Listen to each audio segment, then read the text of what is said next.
Bible prophecy is active and unfolding daily. Zechariah 12, Isaiah 17, Psalm 83, Ezekiel 38. Here is what the LameStream Media is not telling you. Shalom, my friends. Welcome to this week's newscast. From the New York Times, on Tuesday, March 15th, President Vladimir Putin ordered the withdrawal of the main part of Russian forces in Syria. Forgive me laughing, it's just that this is a bit of a joke. I'll explain in a minute. In a move that reflected what he called the achievement of nearly all their objectives. However, Russia made it clear that it was keeping its new airbase in Latakia, as well as its Tartus naval facility, and that it would also leave its potent S-400 surface-to-air missile system in Syria. Oh, I thought you were leaving. This means that Russia will continue to control Syrian airspace, and that Russia isn't really going anywhere, my friends. Analysts are saying that Russia's pullout is a ploy to put significant pressure on Assad to work out a power-sharing agreement with the opposition.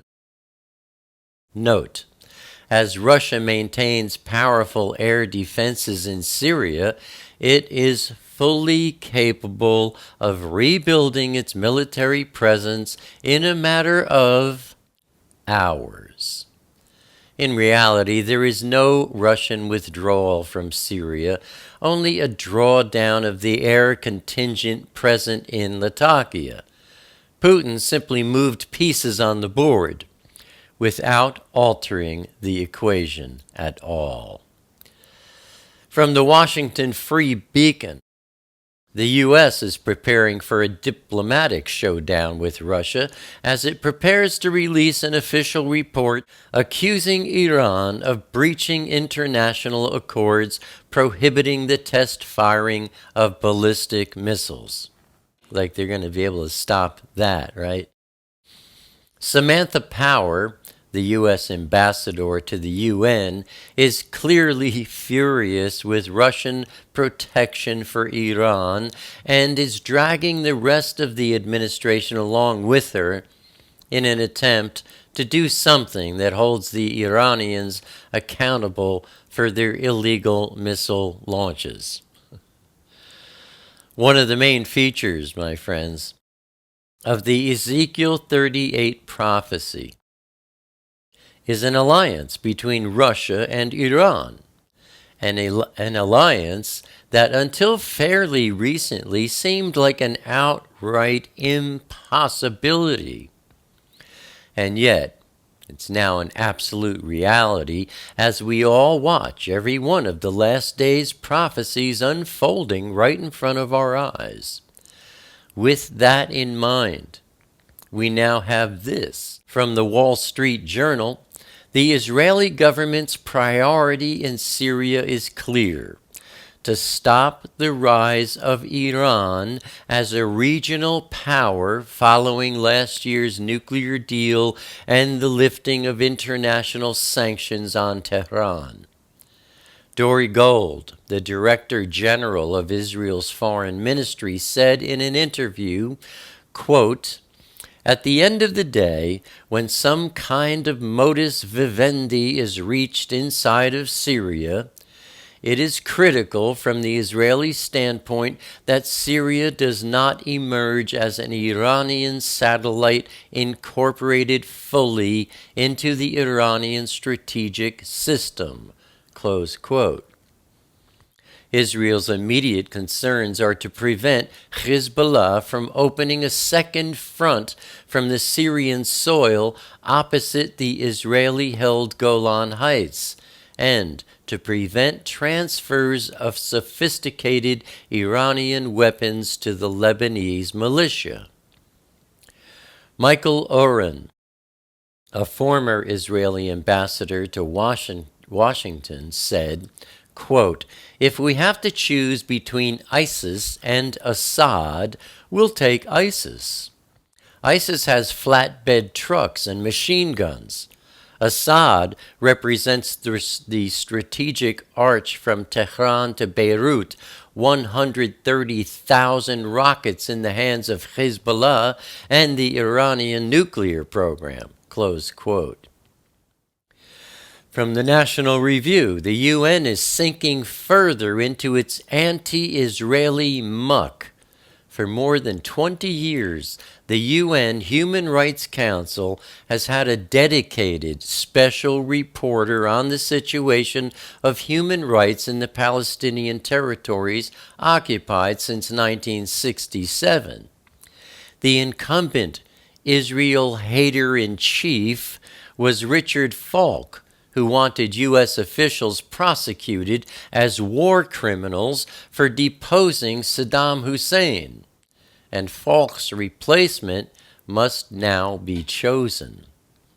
One candidate is a Canadian named Michael Link, who plays a leadership role in numerous Arab lobby groups that call to prosecute Israel for alleged war crimes, and the top candidate is Penny Green, a British criminologist who has urged that the UK delist Hamas as a terrorist group.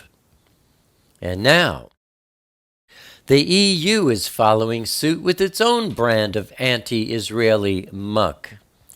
From the Daily Mail, UK, the EU is using taxpayers' money to build unauthorized settlements and roads for Palestinians on Israeli parts of the West Bank. The buildings, which are given to Palestinians, are intended to pave the way for more land to be brought under Palestinian control, according to official EU papers. Members of Parliament have expressed outrage that the EU is using aid money to meddle in a foreign territorial dispute. The Oslo Accords of the 1990s divided the West Bank into areas A, B, and C. Area C was placed under Israeli control, while areas A and B were Palestinian. But more than 1,000 EU-funded Palestinian homes have been erected in the Israeli Area C, without permits, in more than 40 locations around the West Bank. In recent months, Israel has demolished some of the unauthorized EU buildings. Tzipi Hatovali, Israel's deputy foreign minister, said, quote, "The government of Israel has no intention of giving a green light to the building of illegal structures in a political effort to decide the borders of Israel." Remember last week's newscast, where I quoted Abba Father Yahweh saying, "You divide my land, and I will divide you." Anyway, Abba Father Yahweh is omnipotent. He has unlimited power and ability. He is omnipresent. Outside of time and space, he's everywhere. He's omniscient. He knows everything there is. Nothing can be hidden from him. Abba Father Yahweh is good, full of loving kindness and mercy. He is kind, tolerant, and patient. And he has many descriptive titles, but only one name, the name above all names, which he gave to his Bane, his son, Yahshua. That name is Yahweh. If you haven't seen last Thursday's word study, you'll see this graphic at the end of today's newscast, as well as a text link to it beneath this video in the More Info section. Click on it and check it out. Another reminder, Easter Sunday is coming up in 5 days. And once again, beneath this video, you'll see a text link to my video about Easter. If you haven't seen that, I encourage you to watch it now. It's important, my friends, that we fully understand what we've been doing all these years by esteeming this ridiculous holiday. Bunny rabbits with eggs? What? With all its satanic elements, filling the minds of our precious children with images that are absolutely disgusting to Abba Father Yahweh and to our Mashiach, Yahshua, and to Yahweh's Ruach HaKodesh, His Spirit. And also, since Easter is supposed to be about the resurrection of our Kodesh Messiah, in the final 15 minutes or so of that video, we do a study on Yochanan, John chapter 20. You won't want to miss that.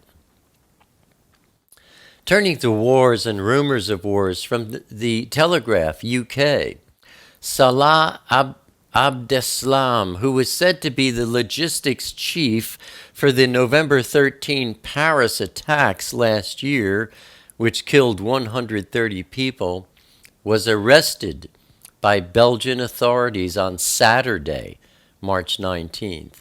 He said he had been planning more attacks from Brussels. This arrest offers a crucial opportunity to address the many unanswered questions surrounding how the Paris attacks were planned. On Monday, March 14th, from the Washington Times, Israeli Defense Minister Moshe Ya'alon said that the collapse of Syria as a functioning country is inevitable as Russian forces begin so-called, supposedly, pulling out of Syria. He said the U.S. and other powers are engaged in wishful thinking by pursuing a strategy in which Syria remains a nation, as it was before the outbreak of war in 2011. On Tuesday, March 15th, from the Military Times, a Syrian opposition monitoring group reported intense airstrikes in and around the historic town of Palmyra amid fighting between pro-government forces and ISIS. And Hezbollah is fighting alongside forces loyal to Syrian President Bashar Assad. The Britain-based Syrian Observatory for Human Rights says there were casualties on both sides in Tuesday's battles, without providing a precise figure. Turning to our Intifada update, Monday, March 14th, from the Times of Israel, Israeli security forces discovered several knives in the belongings of 2 Palestinian women at a checkpoint near Jerusalem. The 2 confessed they had planned to carry out an attack. Tuesday, March 15th, Ma'ariv, Jerusalem Post, after Israeli border police officers received warnings about a Palestinian from Jenin who was on her way to attack Israelis, they arrested the 17-year-old girl who was on the verge of committing a stabbing attack against security forces at Tapua Junction in the West Bank. On Wednesday, March 16th, from the Jerusalem Post, a Palestinian teenager was detained after he attempted to jump over a security turnstile at a West Bank checkpoint to avoid a security check before crossing into Jerusalem.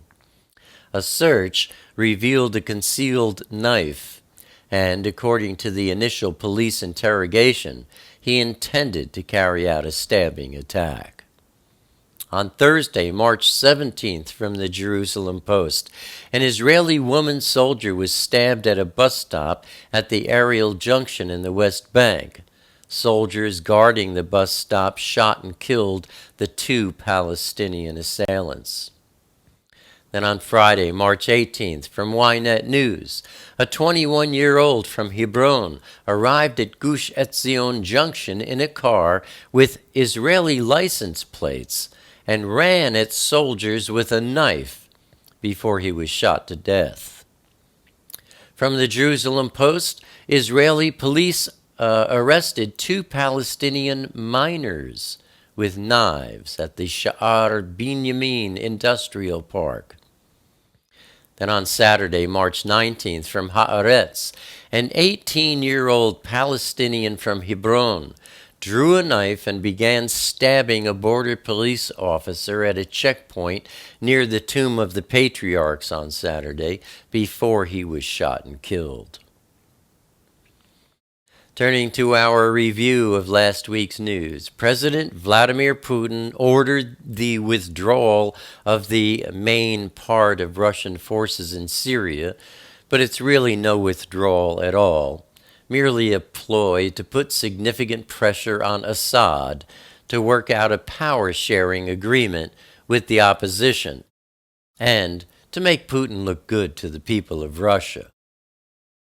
The United Nations and the European Union are both promoting anti-Israeli acts of violence in very pronounced ways. Israeli Defense Minister Moshe Ya'alon said that the collapse of Syria as a functioning country is inevitable. Is this yet another sign that the prophecy of Isaiah 17 is imminent? There were intense airstrikes in and around the historic town of Palmyra amid fighting between pro-government forces and ISIS, with Hezbollah fighting alongside forces loyal to Assad. Israeli security forces discovered several knives in the belongings of 2 Palestinian women at a checkpoint near Jerusalem. Israeli border police arrested a 17-year-old girl who was on the verge of committing a stabbing attack. A Palestinian teenager who intended to carry out a stabbing attack was detained after he attempted to jump over a security turnstile at a West Bank checkpoint. An Israeli woman soldier was stabbed at a bus stop at the Ariel Junction in the West Bank. 2 Palestinian miners with knives were arrested, and there were 2 Palestinian knife attacks. And that, my friends, is what the LameStream Media is not telling you. Abba willing, I'll see you here again next week. Until then, stay safe. Shalom.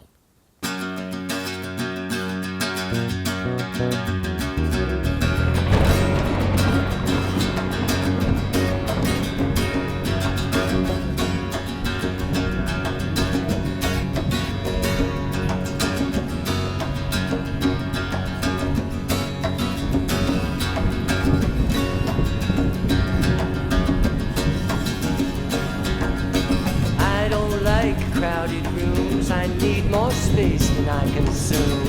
Enough is time alone with you, underneath the naked moon, sharing confidential moods and making chatter.